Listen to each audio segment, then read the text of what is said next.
नमस्कार विद्यार्थी मित्रों, जय राजा। आज हम कक्षा 8 में हिंदी विषय में एक महान विभूति यानी कि भारत के महान वैज्ञानिक और भारत के राष्ट्रपति रह चुके डॉक्टर अब्दुल कलाम यानी कि एपीजे कलाम के बारे में हम एक चर्चा करने वाले हैं।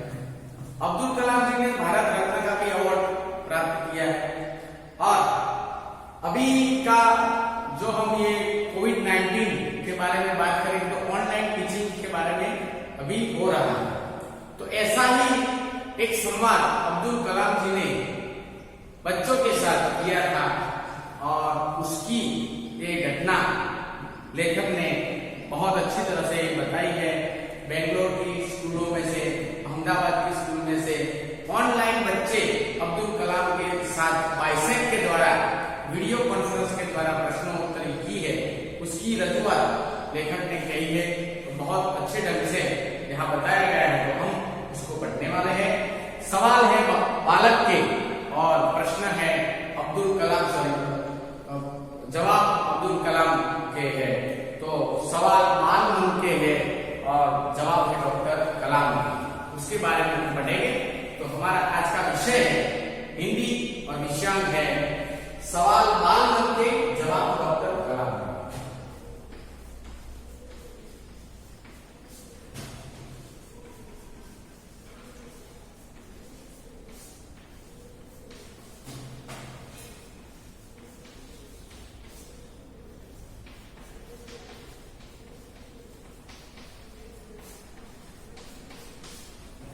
बाल मन यानी बालक के मन में से जो सवाल उत्पन्न होता है, वो सवाल के डॉक्टर अब्दुल कलाम ने अच्छी तरह से जवाब दिए हैं, वो हम यहाँ पर बात करेंगे।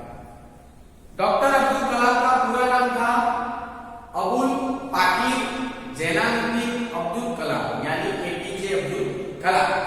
तो उन्होंने राष्ट्रपति पद पर जब थे तब भारत की शिक्षा प्रणाली कैसी चल रही है, बच्चे किस तरह से पढ़ रहे हैं और उनको कैसी टेक्नोलॉजी की और कैसी जानकारी की जरूरत है, वो अब्दुल कलाम ने दी थी।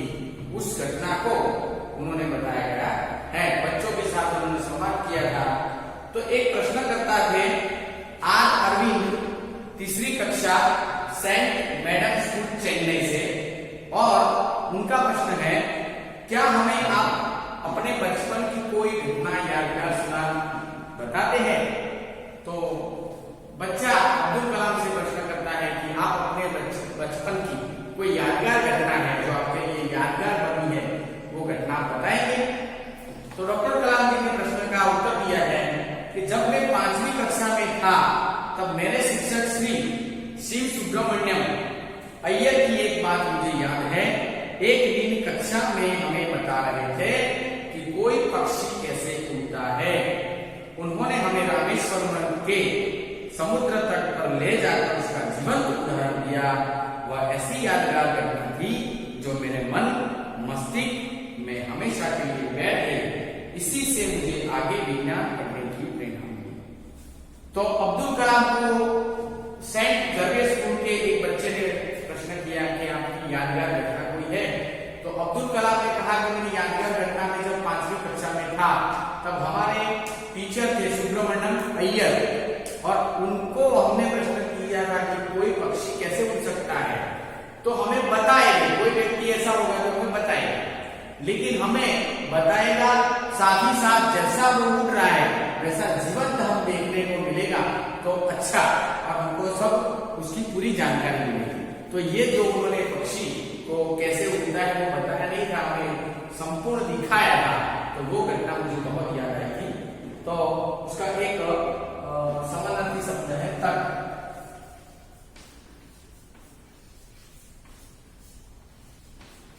तट यानी किनारा।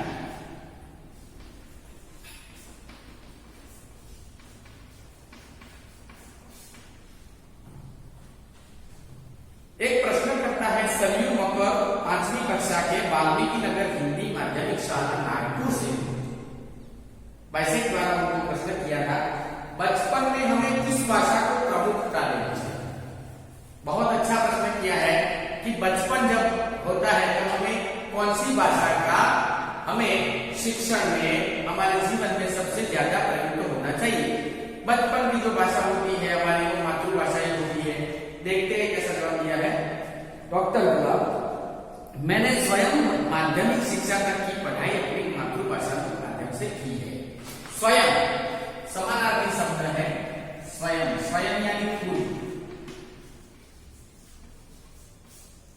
अब्दुल कलाम ने कहा कि मैंने मेरी शिक्षा 1 से लेकर 10वीं तक माध्यमिक कक्षा की जो पढ़ाई थी वो मैंने मेरी मातृभाषा में की है। कौन सी भाषा थी उनकी? कॉलेज और उससे आगे की शिक्षा अंग्रेजी भाषा में संस्थाओं में हुई, यानी कि उनकी मातृभाषा हिंदी थी। हिंदी माध्यम में उन्होंने 1 से लेकर 10 तक की पढ़ाई की। फिर उन्होंने कॉलेज और आगे की जो पढ़ाई थी वो अंग्रेजी माध्यम में की। मेरा मानना है कि हम कॉलेज में भी माध्यम के रूप में मातृभाषा का चुनाव कर सकते हैं, क्योंकि युवा अपनी मातृभाषा में ही सोचता है, अपनी मातृभाषा में ही विचार करता है, उसी में अपनी सहजता उन्हें सक्षम होता है। पर इसमें कोई भी दो राय नहीं है कि वैश्विक स्तर पर संपर्क के लिए हमें अंग्रेजी जैसी एक संपर्क भाषा की नितांत आवश्यकता है। अब्दुल कलाम को प्रश्न किया गया है कि आपको मातृभाषा के बारे में आपका क्या प्रश्न, आपका क्या राय है? तो अब्दुल कलाम ने किया कि शिक्षा प्रणाली में कोई भी व्यक्ति मातृभाषा में विचार कर सकता है, मातृभाषा में सोच सकता है, तो वो मातृभाषा में पढ़ सकता है, वो भी अच्छा है। लेकिन हमें विश्व स्तर यानी विश्व के साथ ताल मिलाने के लिए, विश्व के साथ संपर्क में रहने के लिए हमें अंग्रेजी भाषा की जरूरत पड़ती है। तो उन्होंने बोला कि मैंने मेरी जो माध्यमिक कक्षा तक की जो पढ़ाई थी मैंने वो हिंदी यानी मेरी मातृभाषा में की। अब्दुल कलाम हिंदी भाषा, फिर उर्दू भाषा और अंग्रेजी भाषा, 3 भाषा के जानकार थे। तो उन्होंने कहा कि मुझे अंग्रेजी भाषा की भी हमें वैश्विक स्तर पर आवश्यकता होती है। एक प्रश्नकर्ता थे हर्ष पटेल, कक्षा 5, चंदूलाल विद्या मंदिर, मुंबई। यदि हम आपकी तरह बनना चाहें तो हमें क्या करना चाहिए? एक विद्यार्थी ने प्रश्न किया अब्दुल कलाम को कि हम आपकी तरह बनना चाहें तो हमें क्या करना चाहिए? डॉक्टर कलाम कहते हैं जब आप युवावस्था में कदम रखें तभी आपको जीवन में लक्ष्य निर्धारित कर लेना चाहिए। लक्ष्य,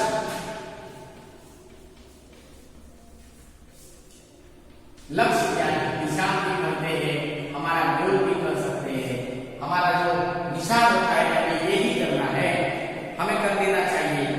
कुछ बड़ा सोचो, जैसे ही यह अनुभूति हो कि आप आखिर बनना क्या चाहते हैं, तभी उस दिशा में प्रयास करो, श्रम करो। कहने का अर्थ है कि जी तोड़ मेहनत करो।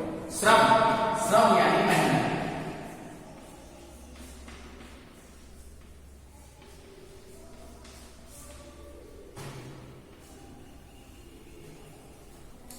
जो आप आगे ही और बढ़ोगे, आपका सामना बाधाओं कठिनाइयों से होगा।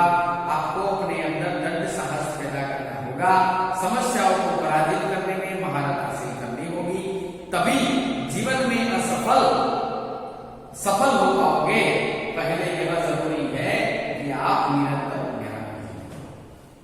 अब्दुल कलाम को प्रश्न किया गया कि हमें आगे बढ़ने के लिए क्या करना चाहिए, हमें आपकी तरह बनना है तो क्या करना चाहिए?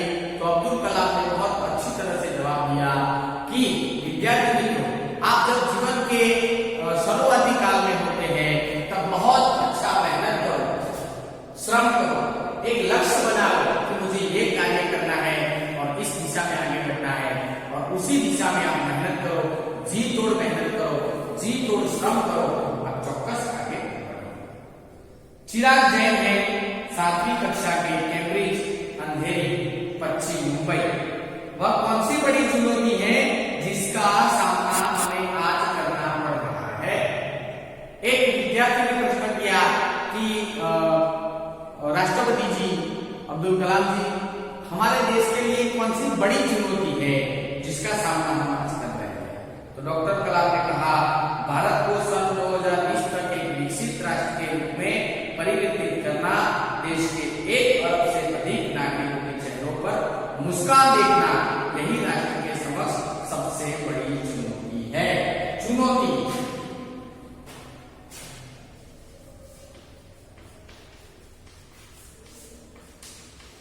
ललकार। तो डॉक्टर कलाम ने कहा कि हमारे देश के ऊपर 2020 तक हमारे देश को आगे ले जाना और एक विकसित राष्ट्र के रूप में परिवर्तित करना, ये हमारे लिए एक बड़ी चुनौती है। सबके चेहरों पर मुस्कान लाना, मुस्कान यानी हंसी।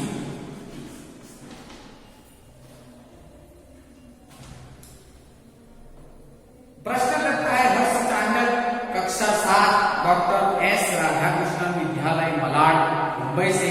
वो प्रश्न करते हैं कि आपकी दृष्टि में साहस की परिभाषा क्या है? साहस, डॉक्टर कलाम को विद्यार्थी ने प्रश्न किया कि साहस के बारे में आप क्या करना चाहते हैं? और विद्यार्थी मित्रों, मैं इस पाठ के माध्यम से आपको बताना चाहता हूं कि जीवन में सबसे ज्यादा जरूरी कोई चीज होती है तो वो है हमारा साहस, फिर हमारा लक्ष्य और फिर उसकी प्राप्ति। हम कोई लक्ष्य बनाएंगे और उसको बड़ी साहस से हम उसको प्राप्त करने की मेहनत करेंगे तो हम चौक्कस उस साहस तक पहुंच सकते हैं और उसमें हमें कुदरत भी साथ देगा। तो आपकी दृष्टि में साहस की परिभाषा क्या है? तो डॉक्टर कलाम ने कहा है कि अपनी जान की परवाह किए बिना दूसरों को संकट या आपदा से बचाना एक। डॉक्टर कलाम ने कहा है कि हमें हमारी जान की भी परवाह नहीं करनी है, दूसरों के लिए, दूसरों के संकटों से उनको दूर करके हमें एक साहस करना, वो भी एक अच्छी साहस की परिभाषा है। स्वामीनारायण इंडिपेंडेंट स्कूल लंदन कक्षा 8 के विद्यार्थी तरुण पटेल ने प्रश्न कहा है कि हम प्रवासी भारतीय मातृभूमि के प्रति गर्व की भावना कैसे विकसित कर सकते हैं? हम लंदन से बैठे बैठे विद्यार्थी ने प्रश्न किया है, एक तरुण पटेल नाम का विद्यार्थी है, उसने कहा है कि हम भारत के प्रवास में आए तो हम कैसी भावना विकसित कर सकते हैं? डॉक्टर कलाम कहते हैं भारतीय मूल का कोई भी व्यक्ति एक बृहद भारतीय परिवार का है।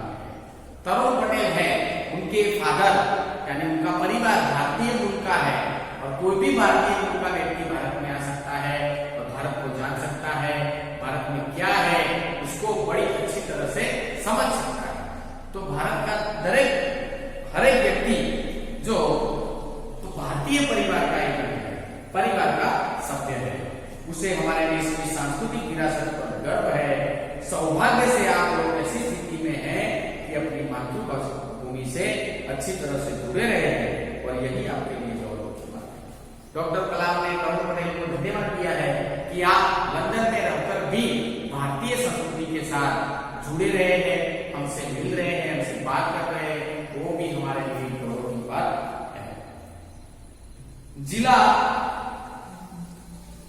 मंगुल स्कूल से सत्यम 10वीं कक्षा के विद्यार्थी हैं, उन्होंने एक प्रश्न किया है कि जो भी बच्चे आपसे मिलते हैं वे कहते हैं कि एक प्रसिद्ध वैज्ञानिक, इंजीनियर, डॉक्टर आदि बनना चाहते हैं, पर किसान, मजदूर और कलाकार भी किसी राष्ट्र के लिए उतने ही महत्वपूर्ण हैं। हम ऐसे ही परिवारों से आते हैं, हमारे लिए आपका क्या संदेश है? एक विद्यार्थी ने बहुत अच्छा प्रश्न किया है, सत्यम नाम का विद्यार्थी है, कि हाल के समय में जो भी बच्चा पढ़ता है, जो भी बच्चा पढ़ रहा है, होशियार है, उसके मन में एक ही विचार होता है, डॉक्टर, इंजीनियर, टीचर, ऐसी जगह पर उसको स्थान लेना है, ऐसी जगह पर ही रहना है। लेकिन कोई किसान बनना नहीं चाहता, कोई मजदूर बनना नहीं चाहता, कोई कारीगर बनना नहीं चाहता, कोई कलाकार बनना नहीं चाहता। वो भी हमारे भारत के एक अभिन्न अंग है और उसमें भी हम लाखों की कमाई कर सकते हैं। ऐसा नहीं कि हम नौकरी में ही कर सकते हैं। तो ऐसा उनका एक परिवार के बारे में जो बात की है कि हम भी एक महत्वपूर्ण में है, तो आपका क्या संदेश है? तो डॉक्टर कलाम कहते हैं कि किसान, मजदूर, कलाकार, कारीगर, दस्तकार, ये सभी हमारे राष्ट्र के अभिन्न अंग है। इसीलिए डॉक्टर अब्दुल कलाम ने हमारे भारत के महान प्रधानमंत्री लाल बहादुर शास्त्री जी ने जो दिया था नारा, जय जवान जय किसान। जय जवान यानी पुलिसकर्मी, किसान यानी हमारा जो मजदूर है, जो कृषि का काम करता है, व्यवसाय करता है, किसान। जय जवान और जय किसान। और उनके बाद अटल बिहारी वाजपेयी जी ने भी बहुत अच्छी तरह से एक उसमें एक ज्यादा मोड़ दिया, जय विज्ञान जय किसान जय जवान और जय विज्ञान। तो उन सभी सेवाओं की समान रूप से दरकार है। आप सभी को चाहिए कि अपने अपने क्षेत्रों में खूब उन्नति करें। जो भी व्यक्ति जिस क्षेत्र में है उस क्षेत्र में उसे उन्नति करना है, आगे बढ़ना है। मजदूर है तो उसी दिशा में आगे बढ़े, किसान है तो किसान भी कृषि पैदाशों में अलग अलग टेक्नोलॉजी का उपयोग करके 1 एकड़ 2 एकड़ में ज्यादा से ज्यादा कृषि की जो उसका खेत पैदाश होती वो ले सकता है। कलाकार होता है वो भी अपनी कला को उजागर करके आगे बढ़ सकता है, पूरे विश्व में, पूरे देश में अपना नाम बना सकता है। एक प्रश्न करता है रोहित चतुर्वेदी, इस्लामिया इंटर कॉलेज इटावा से प्रश्न करते हैं कि आप कहते हैं कि भारत 2020 तक विकसित राष्ट्र बन जाएगा, पर निरंतर बढ़ती जनसंख्या और बेरोजगारी इसे संभव होने देगी। बहुत अच्छा प्रश्न है कि भारत 2020 तक विकसित हो जाएगा, एक विकसित राष्ट्र बन जाएगा। विद्यार्थी मित्रों, आपके माध्यम के द्वारा मैं बात बताना चाहता हूँ कि पाठ्य पुस्तक जब छपता है तो ये बात जो अब्दुल कलाम की है 2011-2012 के आसपास की है, तो 10 साल पहले ऐसा, 8-9 साल पहले ऐसा उनका ये इंटरव्यू है। तो उसके द्वारा उन्होंने बताया था कि 2020 में भारत विकसित बन जाएगा, और अभी 2020 चल रहा है, तो क्या भारत विकसित हो गया है? तो उसमें जो बाधा डालने वाली जो बात है उसमें सबसे ज्यादा बड़ी बात है, एक है बढ़ती जनसंख्या, यानी जो जनसंख्या की बढ़ोतरी, और दूसरी है बेरोजगारी। जितनी संख्या बढ़ेगी उतनी बेरोजगारी बढ़ेगी। तो उसके द्वारा डॉक्टर कलाम ने कहा है कि विकास स्वयं जनसंख्या वृद्धि को रोकने की अचूक औषधि है। इसमें जन शिक्षा, विशेषकर स्त्री शिक्षा की भी बात सम्मिलित है। इससे छोटा परिवार सुखी परिवार, एक बहुत अच्छा उदाहरण दिया है, छोटा परिवार सुखी परिवार।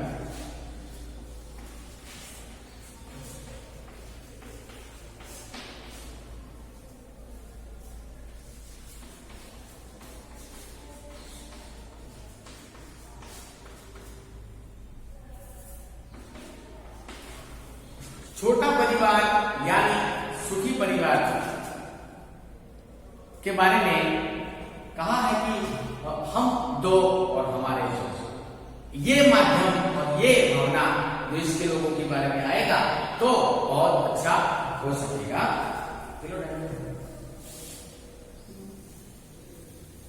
भारत 2020 तक मिशन यहाँ के युवाओं को रोजगार के पर्याप्त अवसर सुलभ कराएगा। ग्रामीण क्षेत्रों में बड़ी संख्या में उद्योग धंधे स्थापित किए जाएंगे, जिससे उन क्षेत्रों में रोजगार के प्रचुर अवसर पैदा होंगे। डॉक्टर कलाम जी ने कहा है कि जब परिवार छोटा होगा, हमारी जनसंख्या कम होगी, तो सभी व्यक्तियों को रोजगार मिलेगी और 2020 तक भारत एक महान देश बन जाएगा। हर्ष मेहता तेजस हाईस्कूल बड़ौदा से कक्षा 12 के विद्यार्थी हैं। उनका एक प्रश्न है, आपको ऐसा क्यों लगता है कि 2020 तक भारत विकसित राष्ट्र बन जाएगा? डॉक्टर कलाम ने कहा है कि भारत 2020 तक विकसित हो जाएगा, लेकिन हाल की बात करें तो भारत पूर्णतः विकसित नहीं हो गया, और उसमें भी ये कोविड-19 यानी कोरोना की महामारी ने भारत को नहीं, पूरे विश्व को घेर लिया है, विकास में अड़चन पैदा कर दी है। तो डॉक्टर कलाम ने कहा है कि भारत की जनसंख्या एक अजब से अधिक है, यानी 100 करोड़ से भी ज्यादा।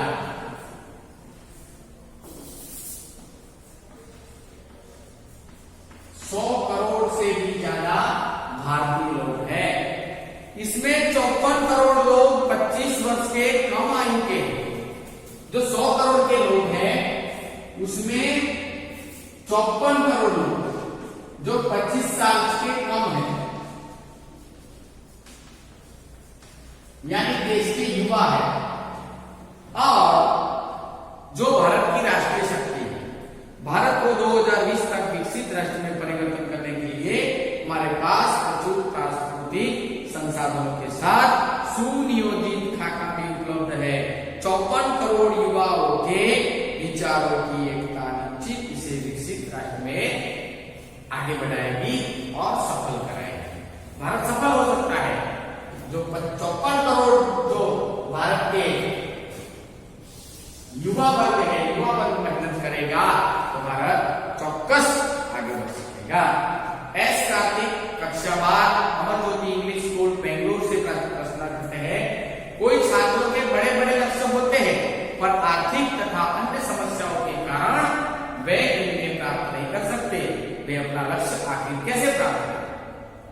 प्रश्न करते हैं एक विद्यार्थी के कोई विद्यार्थी का अलग अलग लक्ष्य होता है, लक्ष्य यानी उनका निशान, उनका गोल होता है, लेकिन आर्थिक समस्या यानी पैसों की कमी के कारण अपना परिवार एकदम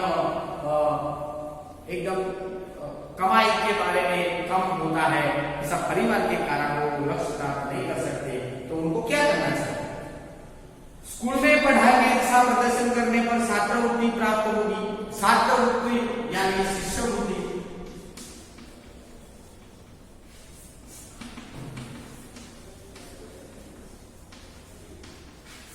हम अच्छी पढ़ाई करेंगे तो हमें शिष्यवृत्ति भी मिलेगी, सरकार भी सहाय देगी।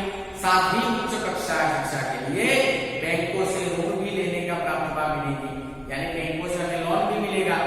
जीवन में ऊंचा लक्ष्य निर्धारित करने पर बाधाएं तो आती ही होगी, पर कठोर परिश्रम, उत्कृष्ट कार्यों से इसे पराजित करना होगा। विघ्न बाधाओं से व्यक्ति को पराजित नहीं होना चाहिए।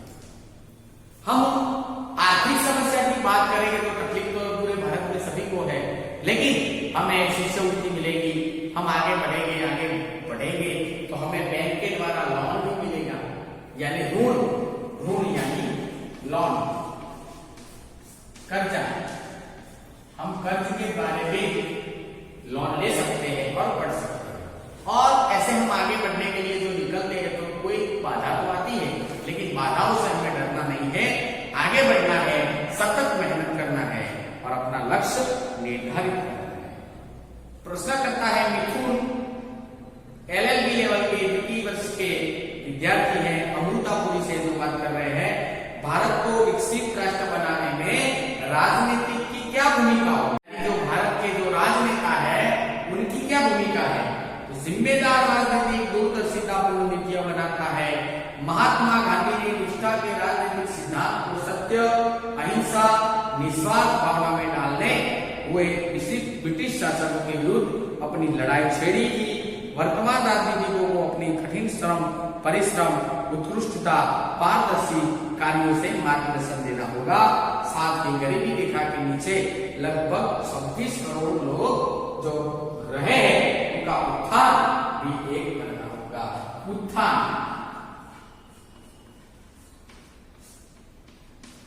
तो आगे बढ़ाना है।